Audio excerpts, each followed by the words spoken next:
In the previous lesson, we discussed the mental processes that an organist must go through when adapting a hymn, what is essentially a choral score, to the organ for the purpose of leading a congregation in singing.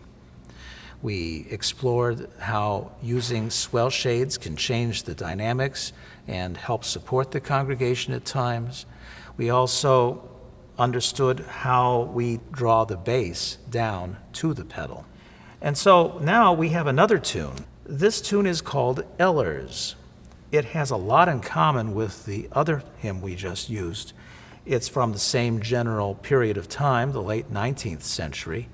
It has a lot of the same characteristics, and it's going to be our model as we show how we will progress from an introduction through 3 stanzas of the hymn. Now, when I start the introduction, I will be using a mild registration, not too terribly loud, because what I want to do at the beginning of the first stanza, when the congregation is supposed to sing, what I'm going to do there is add a few stops. So we want to have some place to get a little louder. So I start somewhat mezzo forte, then in the split second between the time of the introduction and the starting of the first stanza, I add a few stops. I play that through in a normal texture, which I call loco, which is as written in that range. And then we'll go through 2 additional stanzas. When I go to the second stanza, I'm going to change the texture.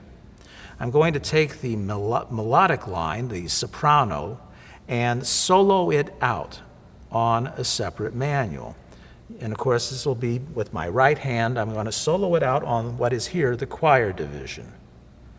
I'll solo that out, and then the left hand will be charged with playing the harmony, that is the alto and tenor, and also a little bass sometimes. But the pedal is, of course, playing the bass as well. Having the texture here split allows you to vary the number of voices that are played in the left hand. And in the third stanza, I'm going to offer yet another type of texture. Sometimes this texture is called the symphonic style of hymn playing. It's where I take the hands, which are normally playing 3 voices on the manual, I move them up, expand the playing to duplicate and double the harmonic notes there from 3 to 4, 5, or 6 notes.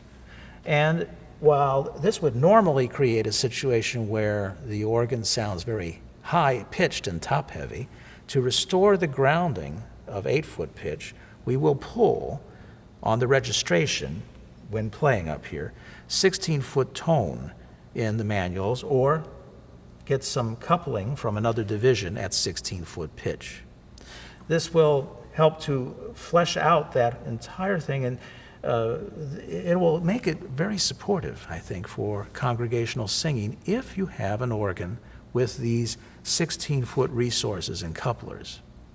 So, varying the registrations in your hymn playing and using all of the expressive devices, whether it be different textures, swell shutters, various types of soloing out, all of these techniques can be applied to help make your hymn playing its most persuasive and compelling.